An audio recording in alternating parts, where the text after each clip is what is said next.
Hi, welcome to the second episode of Military English Made Easy. As I promised from last week, we will focus mostly on the level 1 speaking exam. As a short introduction, I'll try to make this episode a bit shorter than the last one, but more or less you'll be able to hear some more live military English, more or less.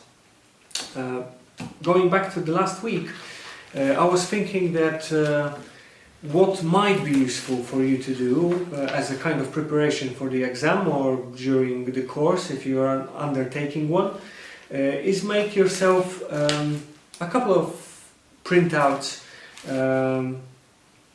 about military dictionary, more or less. So, first of all, I said that instead of using separate cards like I did with the military alphabet, you might use the one that's located on the militarybenefits.info webpage. You have everything from A to Z on one sheet of paper, easier to carry or easier just to get a hold on, instead of printing A, B, C and all the rest. So, apart from that, you can, if you Google search and write down in the search engine anything like military vocabulary, military glossary, military acronyms and so on, you find a lot of PDF files that contain such and such type of material. So you can find common military vocabulary. You can find commonly used military acronyms. Mostly it's US military, but since it's NATO, it's going to be more or less the same in every single country. Learning the army acronyms and abbreviations. So we've got rank and position, equipment and facilities, and many other. Common Air Force acronyms and initials. Commonly used Navy acronyms.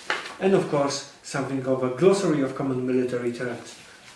Things like approach, march, area defense, attack, alternate position, advance, adjust, and so on, all the way from A to Z. Very useful not only for speaking, but also for reading and for writing. Why? Because in reading, when you read the text, that has a lot of military bits and bobs inside, it will be easier for you to find the answer in the questions or in the question section if it's a larger one. In terms of writing, if you need to write a presentation or a note to your commander or anything else that involves military vocabulary, it will be easier for you to just widen up the range of words that you can use. Simple as that.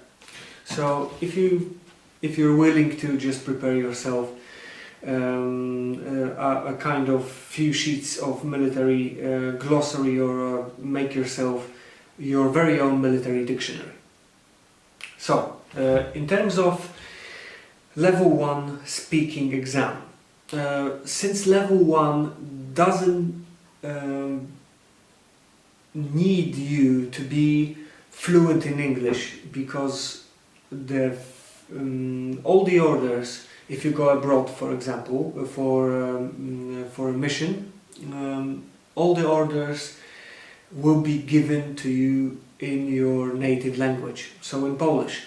But to communicate with other soldiers from different armies, for example, if you're going to Lithuania or Romania, or if you're going further away from that, like Kosovo or Iraq or Afghanistan or wherever else, to be honest, you will find yourself among British or American troops or Canadian troops. I tend to forget about Canada as an English-speaking country, or Australia for that reason, but of course not for any other reason than just forgetting. So So you'll find yourself among different troops, and you need to be at least communicative in English. So therefore, on the level 1 exam, what you'll need in the first part is to introduce yourself and spell your name and surname. So this is pretty easy. My name is Wojciech Osypiuk, and my name and surname spelled would be Wojciechosypiuk.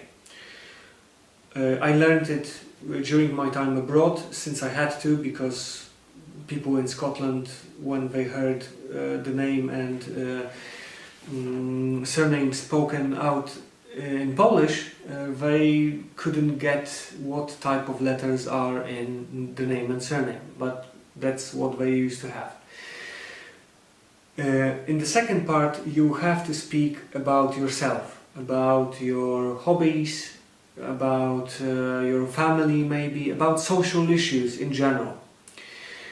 The questions may vary from year to year, so the best thing to do is find yourself level 1 exam in speaking and just see what was asked during the exam in the last year, or 2 years ago, 3 years ago, and so on. In the second part, you have a conversation, with your examiner, about a kind of a role play. So during various situations, the one that I looked up was that you are a customer, you're trying to buy a railway ticket, and you're asking the time, the station, and everything else you need, so that you can successfully buy a ticket. And your examiner is, of course, the cashier sitting on a train station trying to sell you the ticket. So this is how it goes. The only difference is between other levels and level 1, the questions that are written down on your spreadsheet are written in Polish. So this is kind of a help. Of course, for every single exam from level 1 to 4, you have the time to prepare yourself to answer your examiner or your co-partner that's sitting next to you and trying to pass the exam as well. So this is basically it, in a very, very short kind of an introduction. I won't be, of course, role-playing, because I don't have anyone here to make such a role play in English, but I can assure you that it's pretty easy, and the examiner won't be trying to manipulate you into, saying something wrong, or trying for you to fail the exam. Especially that you need it, and they need English-speaking people in the army as well.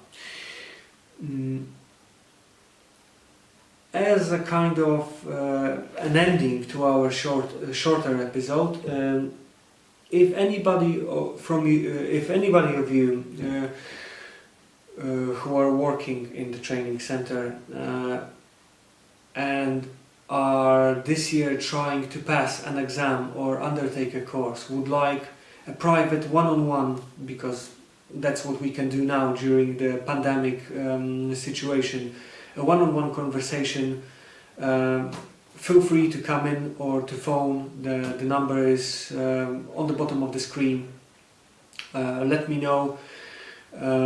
You'll be 2 meters away from me, definitely. You'll be able to speak yourself, and until the situation changes, I won't be able to make conversations for a group of people.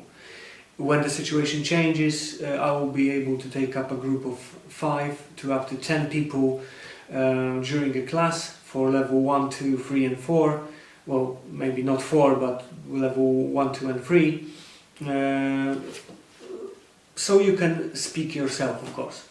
Apart from that, as last week, I encourage you to read English written books and magazines. to listen to English spoken radio stations, especially the ones with talk shows and articles and documentaries, not only with music. I encourage you to watch TV series and films without subtitles, and of course to use English written web pages without translation. If you have a partner at home, for example wife or husband or girlfriend, boyfriend, fiance, if they know how to speak the language, just do it for an hour every single day. You'll see that it makes at least minimal difference if you continue to do so. So use the language on a daily basis. Next week I'll try to upload a new video somewhere around Wednesday, if everything goes to plan. We'll go to level 2 speaking exam, and you'll see the difference between level 1 and level 2. And apart from that, of course, we'll be doing level 2 and 3 in 2 weeks time, 3 to 4 in about a month, and then we'll move on to certain topics that are spoken on all levels. Maybe we'll be able to get somebody to be here with us, so you'll see how the conversation goes between two people, how it should go under the rules of the exams for all the levels. So until then, have a nice weekend, and we'll see ourselves next week. Cheers!